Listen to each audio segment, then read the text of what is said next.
We are making the virtual HBCU experience available wherever you live through Stillman Online. We offer online degrees in business, criminal justice, psychology, and religion. Stillman also offers technology badges in cybersecurity and data analytics. You can participate in all student activities, fraternities and sororities, internships, graduation ceremonies, and much more. Apply for admission today at stillman.edu. Stillman College, where we prepare you for a different world. For 200 years, Montgomery, Alabama has been making history by people who had the courage to stand up for change. Today, this riverfront city has been reborn, embracing the past and looking forward to the future. From the National Memorial for Peace and Justice to the stage of the Alabama Shakespeare Festival, this is where history was and is made. We are proud to call Montgomery home, and together, we can be the change. The top HBCU programs in the nation come to Montgomery, Alabama's Riverwalk Stadium this May 11th through 14th for the Black College World Series. The best Black college baseball teams in the NCAA Division II and the NAIA will battle for Black baseball's ultimate prize. Games will be streamed live at www.mybcsn.net. Tickets are available now online at www.blackcollegechampionships.com. Nope. Nope. Come on, him? Ooh, I like him.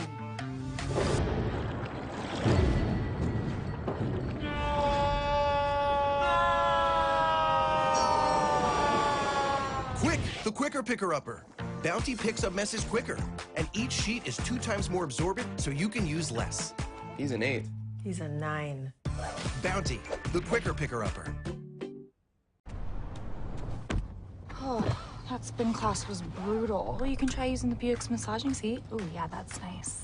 Can I use Apple CarPlay to put some music on? Sure, it's wireless. Pick something we all like. Okay, hold on. What's your Buick's Wi-Fi password? Buick Envision 2021. Oh, you should pick something stronger. That's really predictable. That's a really tight spot. Don't worry, I used to hate parallel parking. Me too. Hey. Really outdid yourself. Yes, we did. The all-new Buick Envision, an SUV built around you, all of you. It's never too early to plant the seed, to share the tradition, and instill a sense of pride in your HBCU with your little ones. HBCU Pride and Joy Children's Boutique helps you share your school spirit with a wide selection of adorable kids' apparel and accessories officially licensed from your favorite HBCU. Visit hbcupridejoy.com and follow us on all social media at HBCU Pride Joy on Facebook and Twitter. The human voice has always connected audiences with experiences. Major brands all across America have trusted Kever's voice time and time again. Conversational, powerhouse, intelligent, and sincere. That's the voice you need for your creative marketing process. KEAVERSVOICE.com. Kever's Voice, Kever's Voice, KeversVoice.com. Always on, all the time. From novice to aficionado, find yourself here. High quality cigars plus personal customer service. Slow Burn is Waco's only mobile cigar lounge, featuring a meticulous, curated collection of premium cigars. Visit our website, www.slowburnwaco.com. That's www.slowburnwaco.com. We are making the virtual HBCU experience available wherever you live through Stillman Online. We offer online degrees in business, criminal justice, psychology, and religion. Stillman also offers technology badges in cybersecurity and data analytics. You can participate in all student activities, fraternities and sororities, internships, graduation ceremonies, and much more. Apply for admission today at stillman.edu. Stillman College, where we prepare you for a different world. For 200...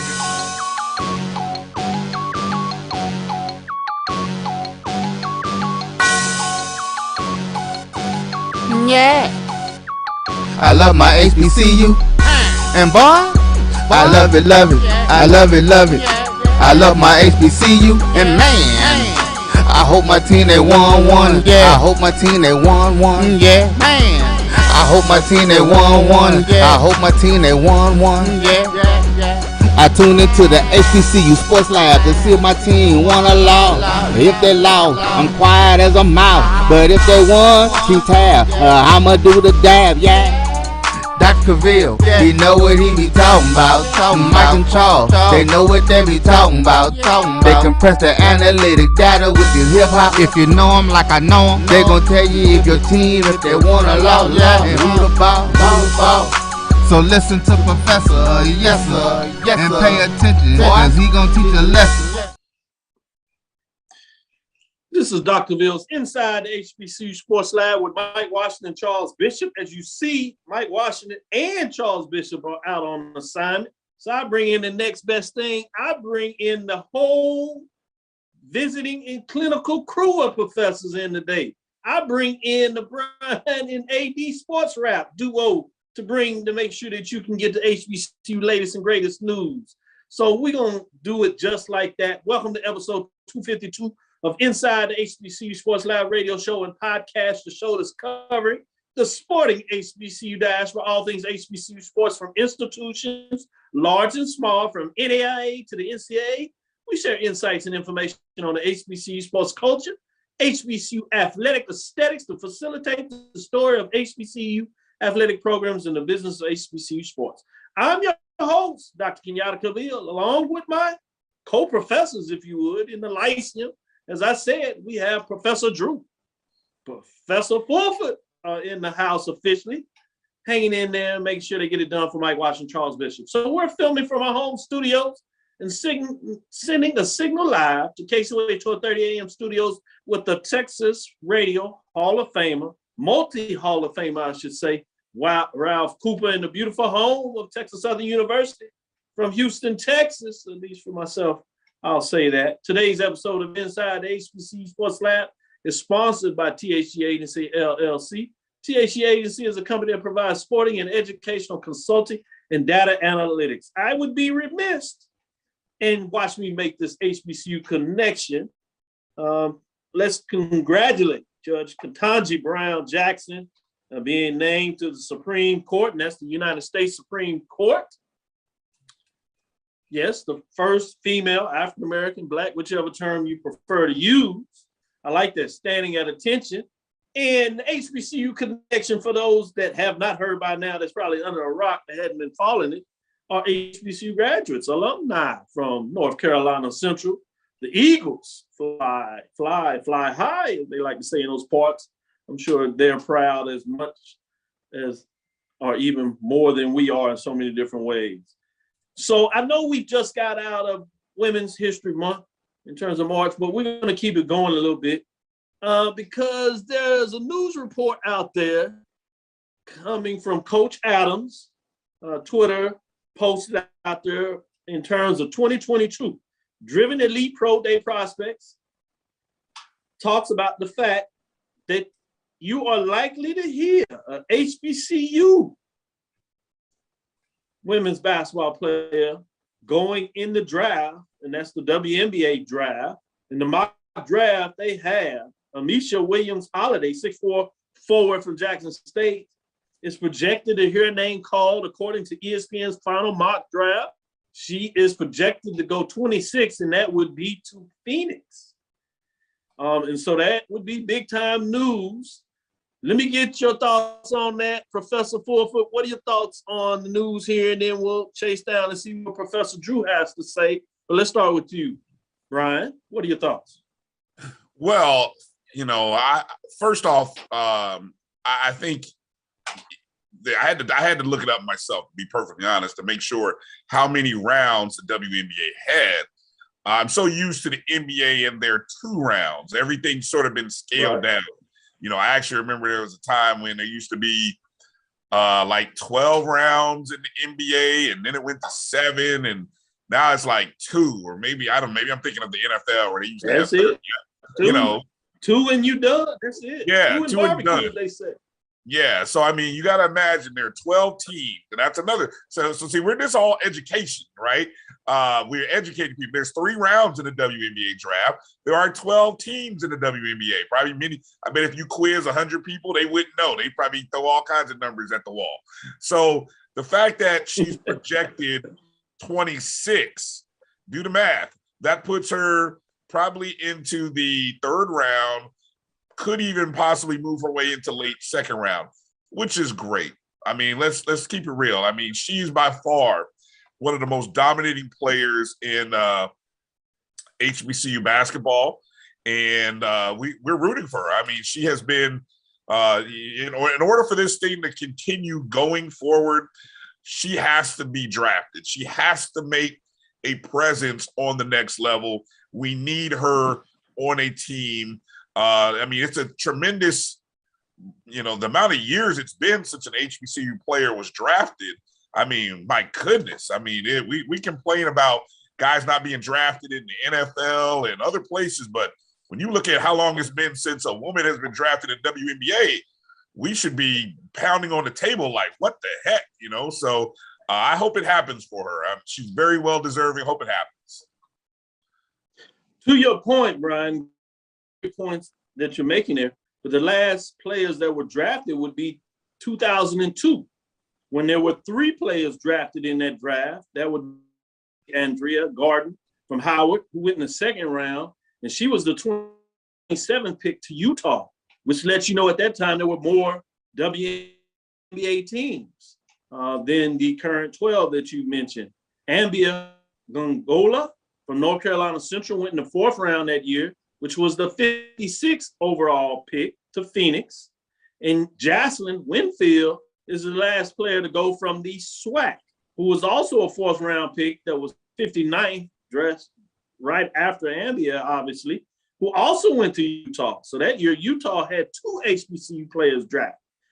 There have been 5 HBCUs drafted over the time, which means you go back to 1998 when Karen Wilkins, also of Howard, 4th round pick, the 38th overall pick that year, went to Phoenix. And then you had 1997 when Danique Graves, Howard, 2nd round, 15th overall pick, which happened to be the highest person ever drafted in the WNBA with a 15-round pick. At that time was a 2nd round, who was just outside of the 1st round, if you think about it, during those days, which was huge. So you have 3 Howard players of the 5 that have been picked. So fascinating. With that being said, let me go to you, Professor Drew, and get your thoughts on what do you meant.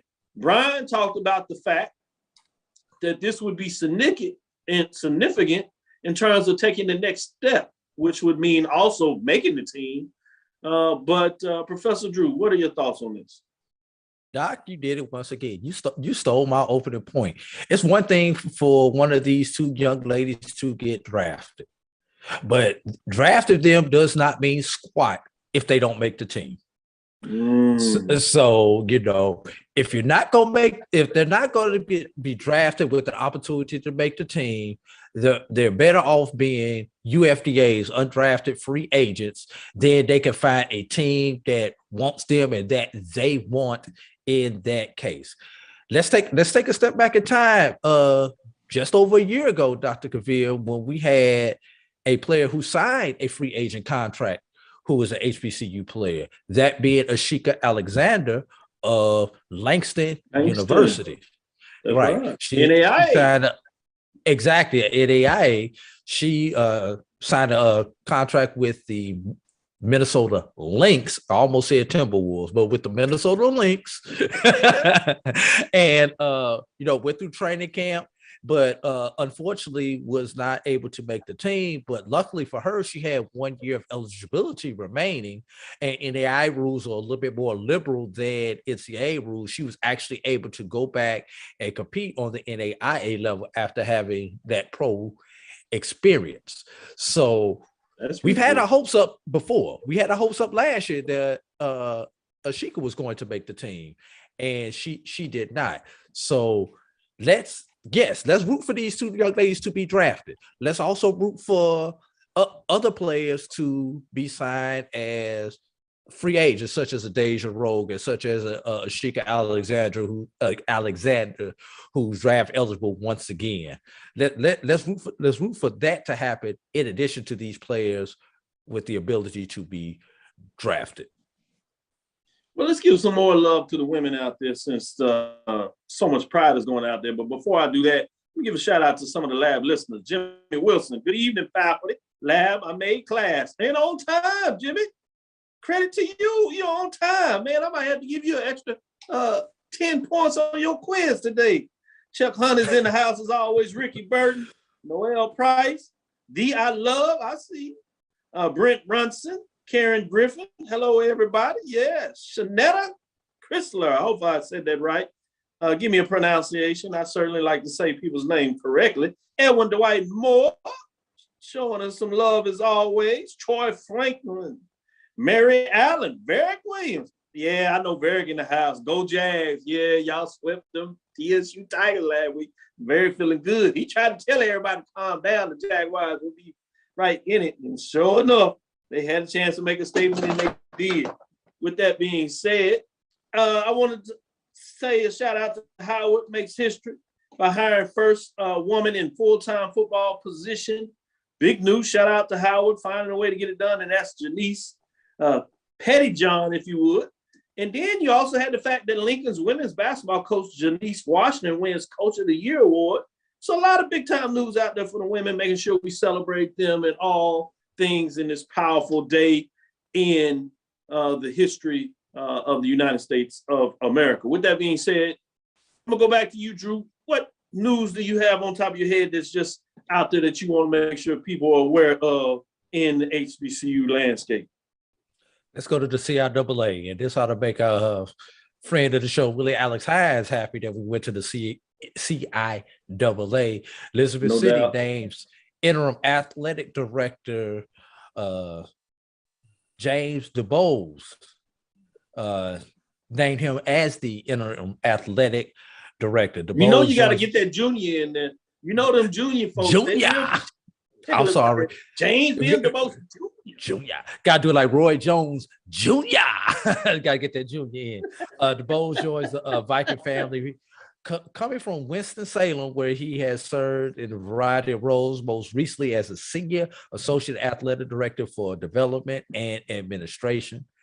So shout out to Elizabeth City. And, you know, we talk about conference churning, coaches churning, athletic directors have been churning also, Dr. Cavil. There's still a couple of them out there who need to finish being churned. Some of them have the interim title, and those titles have not been removed and given the permanent position. So, but I'm gonna go back to what Mike Washington said a couple of weeks ago.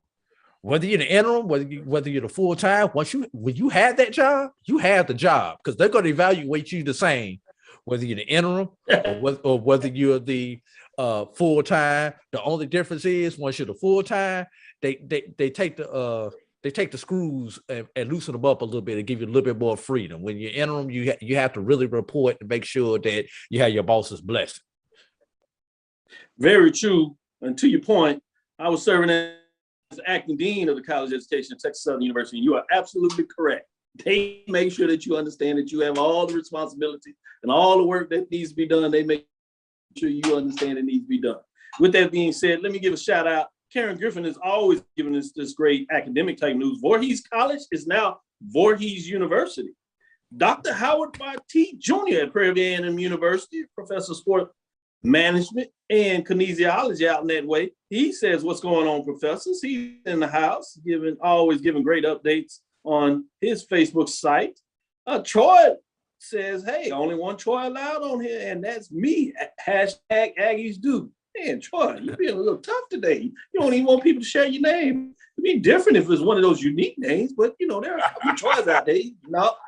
Oh, all right. Okay, Troy. Hey, B, I ain't never had that problem with my real name. Exactly. Aggies are just different about it. Yeah, me neither with Kenyatta. Who's going to, other than Jomo Kenyatta? But yeah, big time name. Ryan, what's on your mind in terms of some of the HBCU news out there? What did you want to share that you make sure the people are paying attention to? Well, if you don't mind me going off script a little bit, I got to talk about the decision, or I guess the game. It's your world. Go whatever direction you want to go. Professor. In 2023, September 2nd, I believe, 2023, Tennessee State University will be playing in a historic game as they would travel to Notre Dame, Indiana, taking on the Fighting Irish of Notre Dame. It is the first time that Notre Dame has played an FCS opponent. Obviously, since the whole 1AA FCS thing became a thing in the late 70s, this will be the first time. It'll also be the first time that Notre Dame has played an HBCU. And so all of the synergy that's happening around Tennessee State with Eddie George, Notre Dame, just in case you didn't know, has an African-American head coach, Marcus Freeman, for the second time in the school's history, hoping that works out better than the last African-American who had the job. But, it's a historic moment. I had a chance to watch the press conference, and, the ties that really tie Eddie George and Marcus Freeman is that they come out of Ohio State. Of course, we're familiar with Eddie George being a Heisman Trophy winner and a Hall of Famer out of Ohio State, but Marcus Freeman also is a Buckeye. And, that probably had a little something to do with, but what I found fascinating and listened to the press conference is that there was about an 18-month process of communication that went on. And I will, I got to give Notre Dame, we talk about, I guess maybe it's because if you have money, you can do certain things. When you're in a power situation, you can do things. But Notre Dame's athletic director, I have a feeling, given how well things went with the men's basketball contest, where Notre Dame went to Howard to play a basketball game that was on Fox, and I thought that was a great game. Howard had a chance to, I believe, either tie, go to overtime, and win on the last possession. And Howard looked like they belonged. That was a great game. Notre Dame went there to Byrd Gymnasium, and so I got a feeling that that sort of opened the door to really make this possible. And then when you start looking at schedules, and I with all the openings happening in the OVC for Tennessee State, I got to imagine they had some open games that they needed to fill. So it kind of worked itself out where this game is going to happen. It's a one-off. There's no home and home, but it was kind of interesting hearing Eddie George really talk about some things and open the door to some things as questions were asked, such as the expansion of Hale Stadium in Nashville on the campus of TSU, which my sister is a TSU alum. That is a big source of contention with a lot of TSU alums about playing on campus versus traveling to Nissan, where the Titans play and where TSU has been playing some of their bigger games. Also, field turf was a topic that came up at that for TSU. And then, of course, Eddie George opened the door to possibly, we may be looking at going to the FBS. It's like, what? You went? So Eddie George just, take advantage, step through the door and open up everything and throw it all out on the table and kind of see how it hits and lands. But shout out to Tennessee State for and Notre Dame University for making that game. And I hope my sister and her alums and friends will go. I hope I think the band, don't get me wrong here, Tennessee's band named the Aristocrats. Thank you. I knew it was the Aristocrats. I just didn't know if it was some other thing. I'm not supposed Aristocrats to know. are bands. Yeah, I'm not supposed to know the whole name. But anyway, it's a shout out to I hope they go and perform a good show, and I hope everybody enjoys it. They also talked about the academic factor. Tennessee State, a great academic institution, as well as, their history of playing on the football field. We understand they have the most Black college national champions. They have over I was just looking this up for a second, over 555 wins, or actually right at 555 wins. So there's a lot of history there at Tennessee State. And so, that's one of the blue blood HBCU football programs. So for that program, I'm not going to lie, I wish it were Florida A&M that was going, but this is just as good. This is on the scale of a Grambling, Florida A&M, somebody that's got that legacy, and you can talk about names because you're going to get hit with a lot of history, Notre Dame history. Well, guess who also has a lot of history? That's Tennessee State. And so it's a big opportunity to merge and talk about history. It's a great branding opportunity for TSU. Great points made there, and we'll come back on the end of the break and we'll get into The baseball polls, as Black College 9 releases their baseball polls, both what they call small and large division, mid-major and major divisions, we call it over here. But I do want to get your thoughts on that FBS, the fact that you talk it. We've heard a little bit about that in terms of the SWAC, but they've been more silent about it. But you have Eddie George putting it out there to some degree. He's also the one that talked about conference churning, that Tennessee State needed to lead the OVC. So he's been outspoken in a lot of ways, much like you see Deion Sanders, maybe doing it a slightly different, but he speaks his mind, certainly. So we'll be right back on the other side of this break, and we'll get into it a little more about your general thoughts on the FBS, and then we'll get into the release of the Black College 9's poll rankings. Stick with us. We'll be right back after this break. For 200 years, Montgomery, Alabama has been making history by people who had the courage to stand up for change. Today, this riverfront city has been reborn, embracing the past and looking forward to the future. From the National Memorial for Peace and Justice to the stage of the Alabama Shakespeare Festival, this is where history was and is made. We are proud to call Montgomery home, and together, we can be the change. The top HBCU programs in the nation come to Montgomery, Alabama's Riverwalk Stadium this May 11th through 14th for the Black College World Series. The best Black college baseball teams in the NCAA Division II and the NAIA will battle for Black baseball's ultimate prize. Games will be streamed live at www.mybcsn.net. Tickets are available now online at www.blackcollegechampionships.com. Nope. Nope. Come on, him? Ooh, I like him.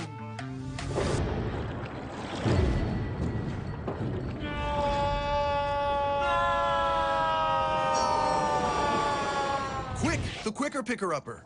Bounty picks up messes quicker, and each sheet is 2 times more absorbent, so you can use less. He's an 8. He's a 9. Bounty, the quicker picker-upper. From novice to aficionado, find yourself here. High quality cigars plus personal customer service. Slow Burn is Waco's only mobile cigar lounge, featuring a meticulous, curated collection of premium cigars. Visit our website, www.slowburnwaco.com. That's www.slowburnwaco.com. Press the analytic data with your hip hop. If you know them like I know them, they gon' tell you if your team, if they wanna loud, and who the ball.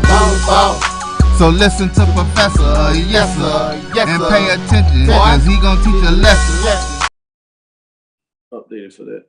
This is Dr. Ville with Inside HBCU Sports Lab with Mike Washington, Charles Bishop. No, they're out on assignment, so we have Professor Fulford and Professor Drew. That's Brian and AD of Sports Rap.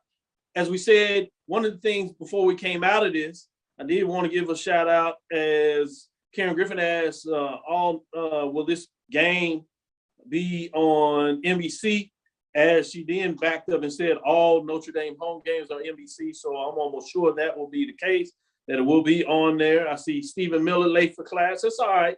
Just make sure you come up to the front. You know what the rules are in the class. You're late. Don't go to the back. Come on up to the front. Dr. Roderick Holmes, man, we got all the doctors, professors in class today. It must be a faculty senate meeting today or something like that. All these faculty people coming in here, making sure they get their updated news in terms of what's going on in the sports world. Troy Franklin is in here, as I said, James Knox. But I wanted to get back to the point. Eddie George put out the fact that at one point they're looking at FBS. If you follow Tennessee State, they've been quietly churning and talking about the fact that they've heard their athletic director, Dr. Mickey Allen, talk about one of his goals. I think he said it in the paper there about going FBS. We've heard back when FAMU first came to the SWAC, one of the reasons that kind of leaked out of that they looked at that is the commissioner's plan about SWAC going FBS. But this is about Tennessee State, and I want to get your thoughts quickly before we get into the polls. I'll start with you, Drew. Do you like the idea of being out front and putting out there that there is a desire at one point to go FBS? Or do you like the approach that maybe you a little more quiet, reserved, keeping up, doing all the grunt work, if you would, on the backside. And then at a much later time, maybe being a little more open about going to FBS. What are your thoughts? I mean, there's nothing wrong with putting out there, seeing the feelers, seeing the alumni's response, because obviously if you go into FBS, you're going to need more alumni and corporate sponsorships. But Tennessee State Tigers, let me tell you from experience, don't get your hopes up. You know, we went through this in the late 90s into the early 2000s with Florida A&M University when they were trying to go Division I and things didn't go right. Some of it was our own fault, but things didn't go right, didn't get to that level. A&T has been flirting with it for the last 5 years or so, and maybe the move to the Big South / CAA may be the forerunner to that, but fans, don't get your hope up. This will not happen tomorrow. This will not happen next week. This is a process. It's about a 10-year process to go to FBS, and FAM was more than halfway on that 10-year process when we had those that unfortunate incidents that came out. Great point, and I'm glad you brought that on there, that it is a extended process. And the consulting work I've done, I've talked about the fact that it is more like a 10-year process. Now, to move to 1A, you can do that much quicker, you know, over 3, 4, even 5-year period. You've kind of seen this with Liberty, but traditionally, unlike moving up from Division II or NA to Division I, they have the rule now that if you move up to Division I, you have to have a conference to go to. But if you're already Division I, it's much easier in terms of moving from the FCS to the FBS because you can be an independent. Now, that's a very challenging position to be in, and it's very difficult to do that in terms of scheduling and things of the nature. You really want to have a conference to go to. You've seen Liberty out there. They did it for a couple of years.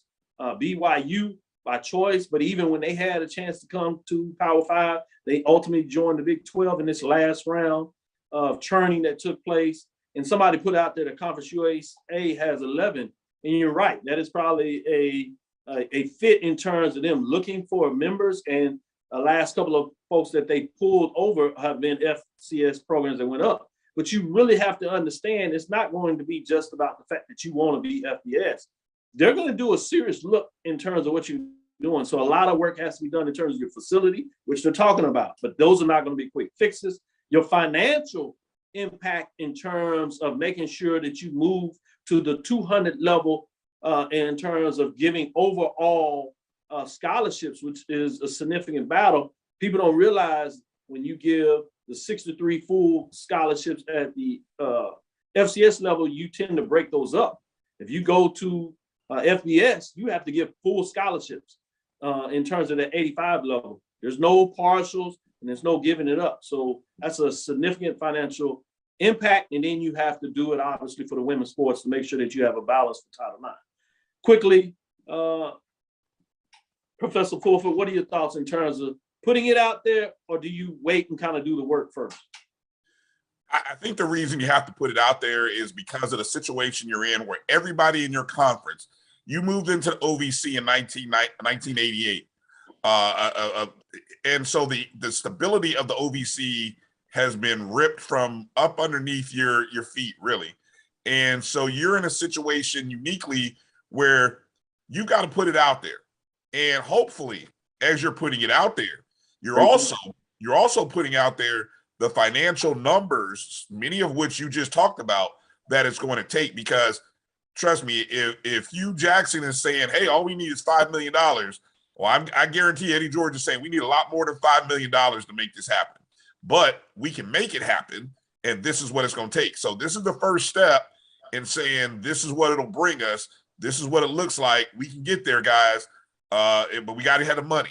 So that, why not start from in front, let everybody know what the goal is, and then you can get there, circle the wagons, and you can get there in about, 5 years, maybe, if you're lucky. Great points by both. I'm glad you did that.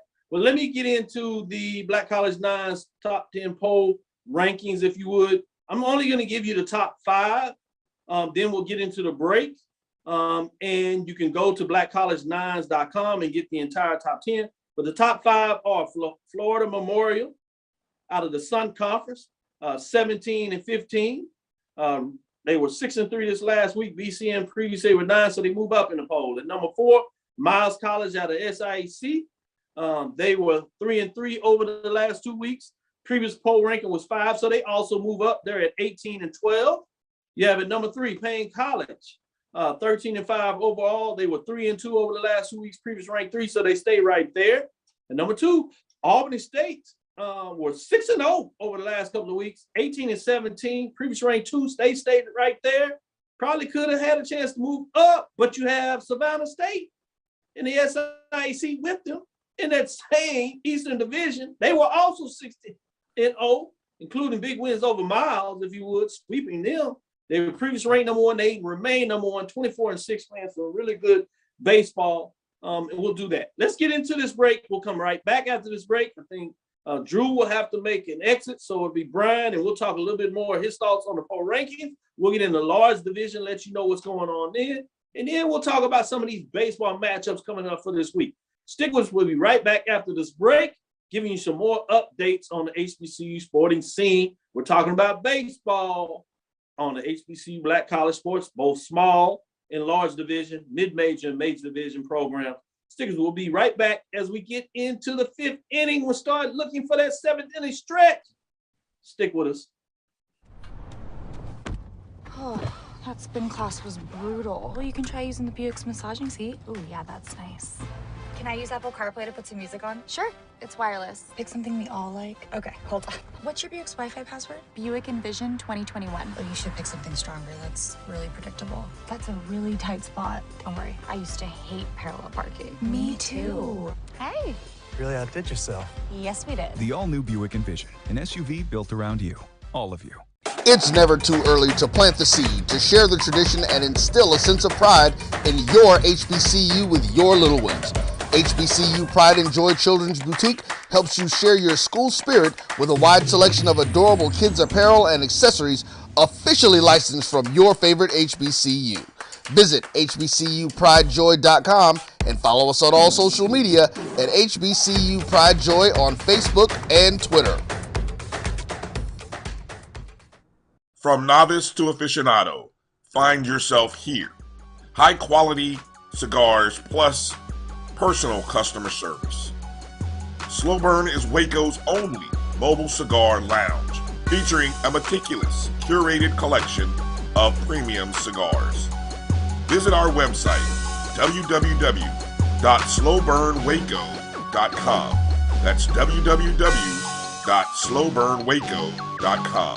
Test the analytic data with your hip hop. If you know them like I know them, they gon' tell you if your team, if they wanna lose, and who the ball. So listen to Professor, yes sir, and pay attention, cause he gon' teach a lesson.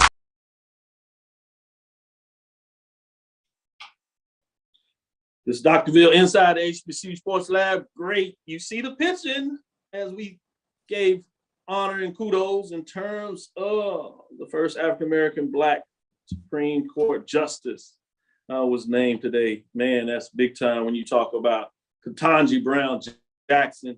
All the mess that was going on, at the end of the day, it got done. I have some other things to say, but it's not a political show, so we'll let that go. I do want to get your thoughts in terms of the top 5 programs. Like I said, everybody can go to the website and get the entire 10, and there are 8 HBCU programs with winning records in the small school division. So getting in terms of the top 5 is significant in terms of the movement. Not a lot of changes when you get in the top 3, if you would. Going with you, Professor Fulford, what are your thoughts in terms of the top 5 programs in the small school poll rankings for Black College Nines?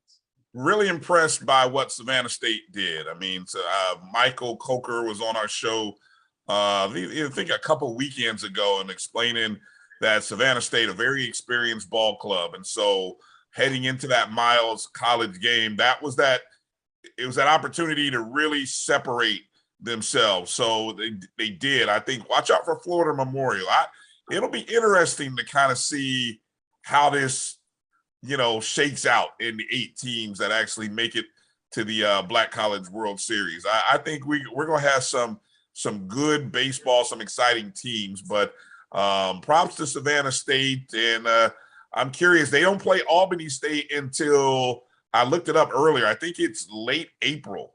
So there's still a few weeks before the showdown between 1 versus 2. And then they potentially may have to see each other in the conference tournament, which, that's a whole nother set of challenges in itself. Oh, I love it. Great points you're making there. Drew, what are your thoughts, top 5?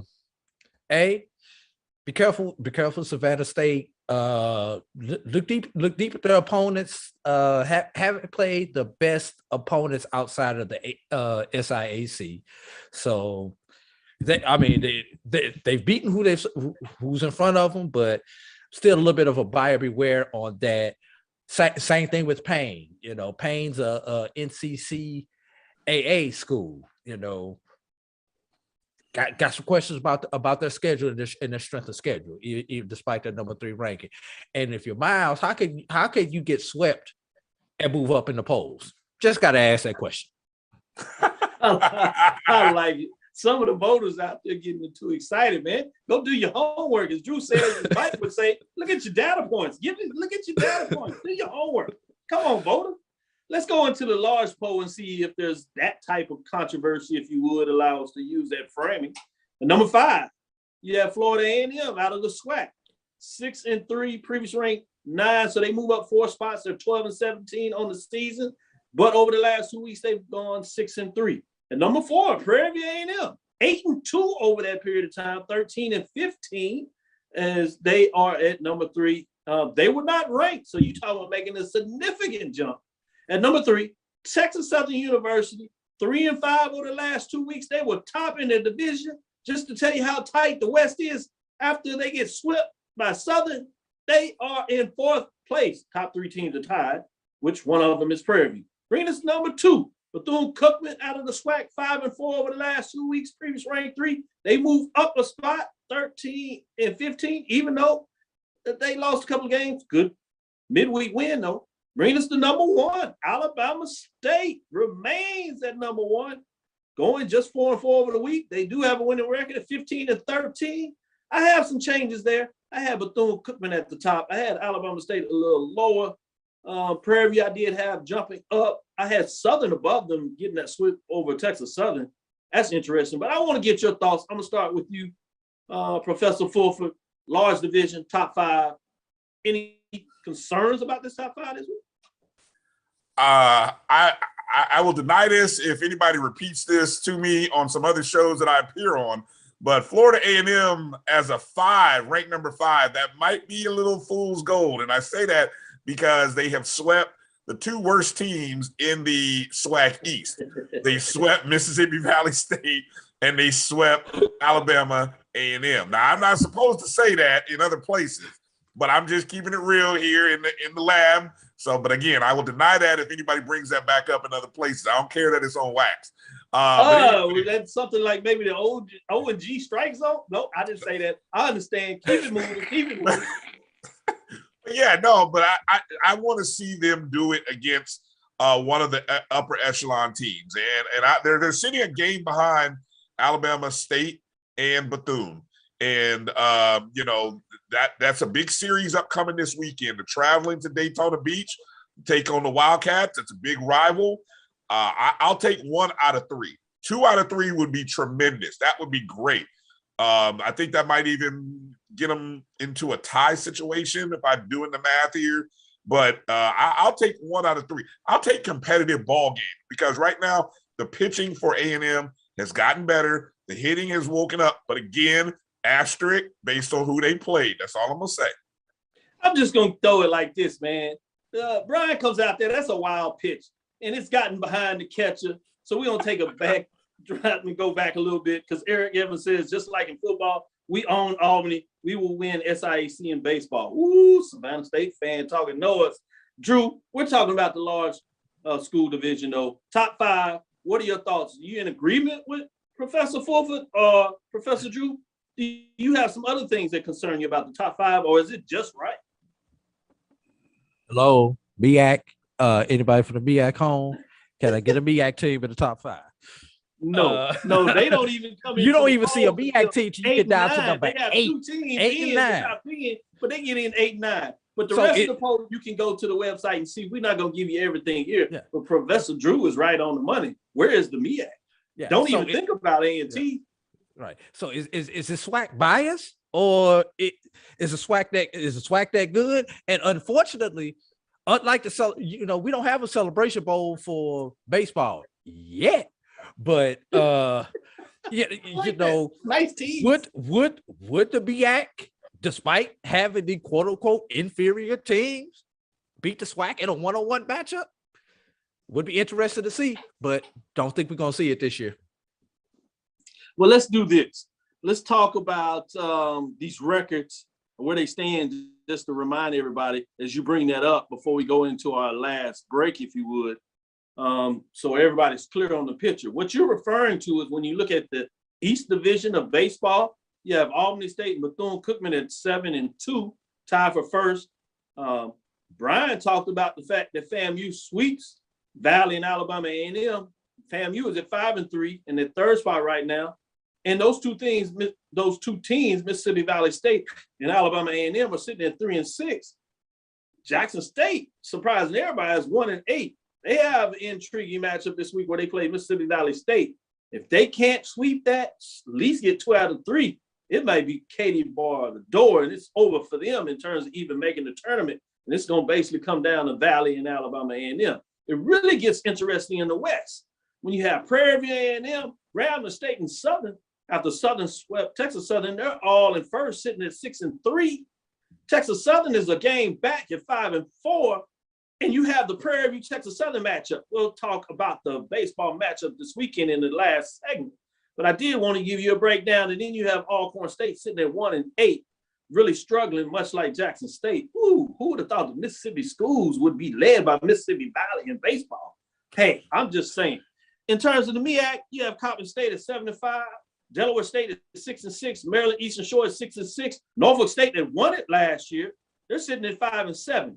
Yeah, they're in last place, but they're only 2 games back. So that's something to keep your minds on. And then let's make sure Shivery's not dead. Give some love to softball. In terms of leading the pack, I won't go through the whole teams, but Jackson State sitting at 8-4 and Alabama State right behind them at 7-5. 1 game back in the loss column is also Bethune-Cookman. 1 less win, though. They're sitting at 6-5. In terms of the West, it's led by Texas Southern, 10-2. Those Texas schools are getting it done right behind them. It's Prairie View 8-4, and they lost 2 out of 3 to Texas Southern. Southern is sitting at 7-5 in terms of being 3 games back, and then everybody else, as you will see, top 8 teams in softball. Look at a couple of teams at the top, led by Maryland Eastern Shore at 8-1. You have Norfolk State and Morgan State, as well as North Carolina. Central sitting in the second position, all of them at 6-3. Go to you, Drew. Last thoughts, baseball, softball, anything in terms of those records? Your thoughts in terms of anybody got an early edge that you're excited about, or any team that disappoints you in terms of where they are right now? I'm gonna make my 2 quick comments, and I'm gonna make them brief. Isn't it so MEAC-ish that you've got your top team 75, 2 teams 6-6, 1 team 5-7? We mentioned this on the show Sunday. Has anybody in the office sat down and did the tiebreaker if all these teams finished tied, all 4 teams finished tied in the MEAC? Because is it parity? Is it mediocrity? Or is it just MEAC-ish? That's point number 1. Point number 2, I want an eye on May 7th through May 7th and 8th in Huntsville, Alabama, when Alabama A&M and Valley play. They're sitting 4-5 right now in the SWAC. Could that series be the series that determines whether the whole state of Mississippi will get shut out of the SWAC tournament? I like the way you think. Professor Fulford, what are your thoughts? I put a lot out there. Go in the direction you want, close out this segment. I was just wondering where that game might be played, because you mentioned that game in Huntsville, Alabama. Alabama A&M, obviously they can't play in their own stadium. They're playing at a junior college up there now. Okay. Yeah, but that was just that one weekend. They're looking for various spots because they're not sure. Maybe they could get the minor league park where they held the junior college has games too. Yeah. Yeah. So minor league ballpark. Toyota. They may be playing a couple of different places for home games. So point well taken by both of you. Go ahead, Professor Wolf. Yeah, no, that was my thought, because I did have a conversation, or I traded some texts with Mo Carter in Huntsville, WCDX. Yeah, it's a tough situation. And it's a tough situation. He had a good package that I saw on that on their situation. It'd be great to see if the community can somehow help that program and help that team rebuild. And that's a lot to ask on short notice. Yeah, that's the tough thing is you got to play these games now, and it's really short notice. Go ahead, Drew. Sneak something in there before we go to this last break. As good as high school baseball is in North Alabama, and as great as some of those facilities are in North Alabama, they could probably, if they could contract with a high school, get a facility as comparable, if not better, than their own campus facility. Because baseball in Alabama, in that part of the state, is tremendous. Well, I like the way you think as well. Let's get out of here and get into this last break. We'll come back and we'll talk about some of these matchups this week. Professor Drew, I know your business to do. We'll come back and let Wolford, your teammate, if you would, take us out of here. Stick with us. We'll be right back after this break, and we're getting into that seventh inning stretch. We're going to go to the bullpen and take Drew out. Come on, let's go. We'll go right back after this break. I'll holler, y'all. The human voice has always connected audiences with experiences. Major brands all across America have trusted Kever's voice time and time again. Conversational, powerhouse, intelligent, and sincere. That's the voice you need for your creative marketing process. KEAVERSVOICE.com. Kever's Voice, Kever's Voice, KeversVoice.com. Always on, all the time. We are making the virtual HBCU experience available wherever you live through Stillman Online. We offer online degrees in business, criminal justice, psychology, and religion. Stillman also offers technology badges in cybersecurity and data analytics. You can participate in all student activities, fraternities and sororities, internships, graduation ceremonies, and much more. Apply for admission today at stillman.edu. Stillman College, where we prepare you for a different world. For 200 years, Montgomery, Alabama has been making history by people who had the courage to stand up for change. Today, this riverfront city has been reborn, embracing the past and looking forward to the future. From the National Memorial for Peace and Justice to the stage of the Alabama Shakespeare Festival, this is where history was and is made. We are proud to call Montgomery home, and together, we can be the change. The top HBCU programs in the nation come to Montgomery, Alabama's Riverwalk Stadium this May 11th through 14th for the Black College World Series. The best Black college baseball teams in the NCAA Division II and the NAIA will battle for Black baseball's ultimate prize. Games will be streamed live at www.mybcsn.net. Tickets are available now online at www.blackcollegechampionships.com. Press the analytic data with your hip hop. If you know them like I know them, they gon' tell you if your team, if they wanna lose, and who the ball. So listen to Professor, yes sir, and pay attention, cause he gon' teach. Bel Air.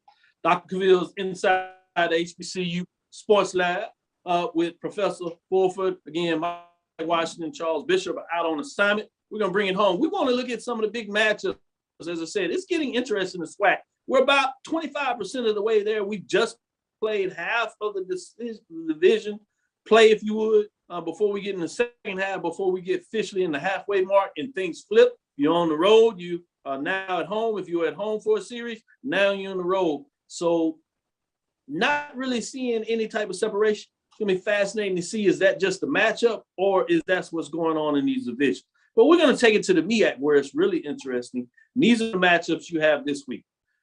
In terms of Norfolk State is on the road at Coppin.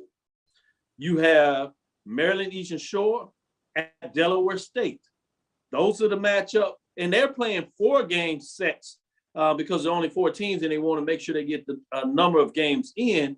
So instead of playing more of the tradition, you see those 3-game sets. You go back to old school, what I used to see in the SWAC for a while, where they played 4-game sets. So let me go to you, Professor Fulford. What are your thoughts in terms of these matchups? Obviously, Coppin has a chance to really stretch themselves out a little bit against Norfolk State. Can Norfolk State get back in the mix? And then you have Delaware State and Maryland East Shore tied at 6-6. So do they find a way to split everything, or is somebody going to find a way to get it? Where are you going? Right. That's the funny thing. It's hard to single out one particular series because they're all so important. But I do think Norfolk State, as the defending champs, taking on Coppin, who's sitting in first place, in a matter of one weekend, whether it be by sweep or, let's see, that puts Norfolk State's 2 games back. So essentially, after day 1 or 2, taking 3 out of 4. 3 out of 4, Norfolk State's in first place, probably, right? Or at least sitting one, or at least tied. Worst case, maybe, if I'm doing the math correctly. But yeah, I mean, so that by far is the toughest game, or the game that you have to watch out for. But even Delaware State's got to be thinking to themselves, they won 2 games in a row. They have a little bit better record than Maryland Eastern Shore. That's who should be thinking sweep, because you got to be thinking, if we can sweep Maryland Eastern Shore, let Coppin and Norfolk State beat each other up, maybe even split 2-2, we win 4-0 or 3-1, all of a sudden we jump ahead into first place and might even put a game to 2 games ahead of Coppin. You know, I'm not going to call this some kind of AL East, NL East, baseball season. I'm not going to give it that much credit, but it is intriguing, as we've kind of mentioned in the last segment. Again, man, I love the way you think, what you bring to the table. Let's go into the SWAC where it really gets interesting. One thing that is fascinating as we got this conference expansion, a lot of us very early talked about how interesting baseball could get, particularly as many people thought for years that the power, the strength was in the West, even though you had a couple of years with Jackson State and Alabama State were able to win the tournament and show that they were strong. But over all divisions, people thought the West was deeper in a lot of cases. People said, watch out, it may shift to the East. In terms of pitching, you certainly see the caliber of pitching in the East. Batting is still strong in the West. But the thing that I like now, used to with the 5-game sets and series, you have one weekend where a team has off. Now you don't see that. So what you see now is everybody playing over this 6-week period of time, 12-week total season, where each weekend everybody's playing. So this weekend, you have a rivalry weekend here in Texas. You have Texas Southern traveling to Prairie View for a 3-game set starting on Friday, and they go Saturday and Sunday. You have Pine Bluff going to Grambling in terms of a series. And you have Southern against their rival, state rival, if you would, interstate rival between Mississippi and Louisiana, with Southern traveling to Alcorn. This is an Alcorn team to travel, but can they get up from Southern that just had a big sweep, or will Southern continue to put it on there and kind of make a statement they're going to hear? And then you go to Florida. You have the rival there. FAMU is on the road going to Daytona Beach with Bethune-Cookman. That could be interesting, as Bethune-Cookman let one get away from Valley that we were talking about. Yeah, that Valley, as Mike would say, Valley, yes. Then you have the Alabama series, Alabama A&M going to Montgomery, Alabama State, and then you have Mississippi with Mississippi Valley State Jackson. So you got some of these rivalries on the way. What intrigues you about the matchup this weekend, Brian?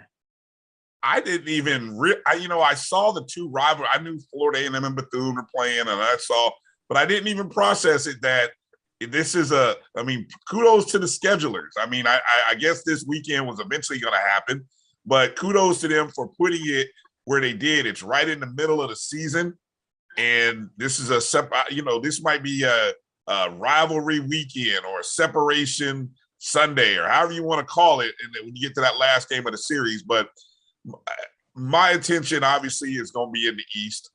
FAMU and Bethune, 1 game separating first and second place. I think Alabama State should not have any trouble with A&M. They should sweep that series if everything holds as what Alabama A&M has dealt with and how well State has played. So the question is, what is A&M going to bring to Daytona Beach against Bethune? And so far, they've shown some pretty good improvements in their pitching. I've noticed that pitchers have gone deep into like 7-8 inning stretches. So, and that's the starting pitching. That's pretty impressive for A&M over the last 2 series. So I'm just hoping that, again, as I said earlier, 2 out of 3 is what we can take. But the West is interesting. That Texas Southern Prairie View, that'll be really interesting to see how that shakes out, especially on that Sunday, because I think you may have a situation, Doc, where they split on Friday and Saturday, and it'll come down to the rubber match on Sunday. Yeah, I think we've hit a little pause. I think AD Drew has taken the button with us. I think we're off the air. Let's see if we can get back on here for a minute. Roy, we're off? Well, my thing is saying we're still connected to the server, but I'm looking at Facebook over here, and it is rotating. I don't know what's going on because the system is still going. Let me check YouTube right quick. Let me see. No, we're still on YouTube. YouTube is still live. Still on YouTube, guys. Okay, Still cool. live. So we're about to close it out. So good job there. I think we might be off Facebook. We're on YouTube. So let's make sure that we give the YouTube viewers a full series here, and then we'll go from there. Softball, you have Howard at North Carolina Central, Coppin State at Maryland Eastern Shore, Morgan State at Delaware State, and Norfolk State at South Carolina State. In terms of softball, told you a little bit about that. Let's go to softball in terms of the SWAC.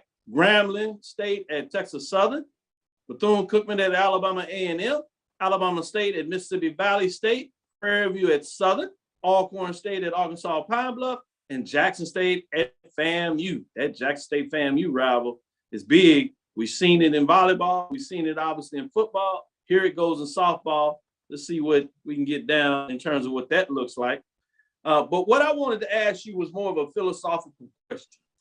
SEC plays these series, and they have the television, and obviously it looks like the SWAC may be getting in a position where they're going to have more television for the non-revenue sports, including baseball and softball. But what are your thoughts of maybe if that comes along, if you do get a chance to have more television, that you kind of do that model of SEC? They'll play a series that starts on Thursday. So they'll do a Thursday, Friday, and Saturday for 3 games. They'll do the traditional Friday, Saturday, and Sunday.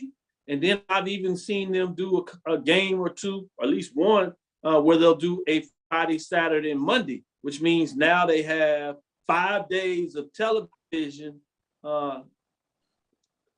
programming that they'll be able to put out there for the SEC network, or even in partnership with ESPN in some fashion. Do you think the SWAC should consider something like that? And I do this even when you think about maybe doing that for basketball, where you do a Thursday, Saturday, and Monday schedule, where you have the traveling teams, you rotate, where you have one of the teams come in and play Thursday, Saturday, and then the other one comes in where they rotate, where it doesn't throw teams off, and they do the traditional Saturday, Monday, which now means you have some television program that you can put out there for Thursday games. It's amazing the things that you change in your schedule to accommodate television. That's what I see. The fact that you have a Thursday through Saturday, you have a Friday through Sunday, so that you can balance out your days now with baseball, as you just mentioned, from Thursday all the way into potentially Sunday or Monday. I think if the inventory is there and you have the opportunity to draw more eyes, I don't think it's a bad thing. I know there are a lot of people who aren't a fan, for example, of Thursday night football for colleges, especially for HBCUs, because of what it takes away, which is part of the natural process. But the trade-off of that is the exposure that you're giving, because you're the only game and you're the main game, you're the feature game. So it's a trade-off that I hate to say we have to make. We have to make. I mean, we're not in a position where you can control the entire narrative. So if and especially, I was just thinking softball, for example. Here's a very popular sport, and we've got to do something and figure out ways to market softball better, to talk about softball more. And that's just something that we have to find a way to do that in smart, creative ways. But you also need the schools to be helpful in that process. We need the schools to let us know who are those players that are interesting. I mean, there's got to be somebody other than a Monet Davis at Hampton that is significant in the world of HBCU softball. I only know of her. Now, I'm sure that's on me. I'm sure I can go look it up. But, so back to the main question about television, I would be in favor of it. I really would. I think it has to happen. It needs to happen.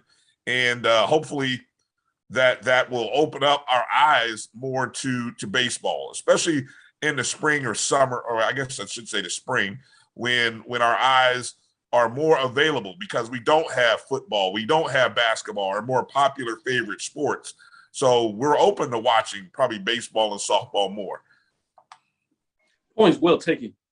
With that being said, let's close. Thank you for listening to Inside the HBCU Sports Lab. Make sure you share our podcast with your friends and colleagues. I am Dr. Kenyatta, Cavil, the Dean of HBCU Sports, coming from inside the lab in the College of HBCU Sports with Mike Washington, Charles Bishop. They're out on assignment. They'll join me next week as we give you more an update on the week that was and the week that will be, as they say. Again, I want to thank you for listening to Dr. Ville's Inside the HBCU Sports Lab with Mike Washington, Charles Bishop. I want to thank Professor Drew, that's AD Drew, Professor Forford, Ryan Forford, Ryan and AD of the Sports Wrap. I want to thank them for joining me today. Make sure you check them out Sundays and Wednesdays as they do their thing traditionally. Continue to watch us every Tuesday and Thursday at 6 o'clock Central Standard Time. Also, you can catch Brian or AD sneaking in on the Owen G Strike Zone. Don't want to get him in trouble there, as they might be looking over the shoulder. But nah, he keeps it real. That's what we do around these parts. So make sure you check that. Download your My JBN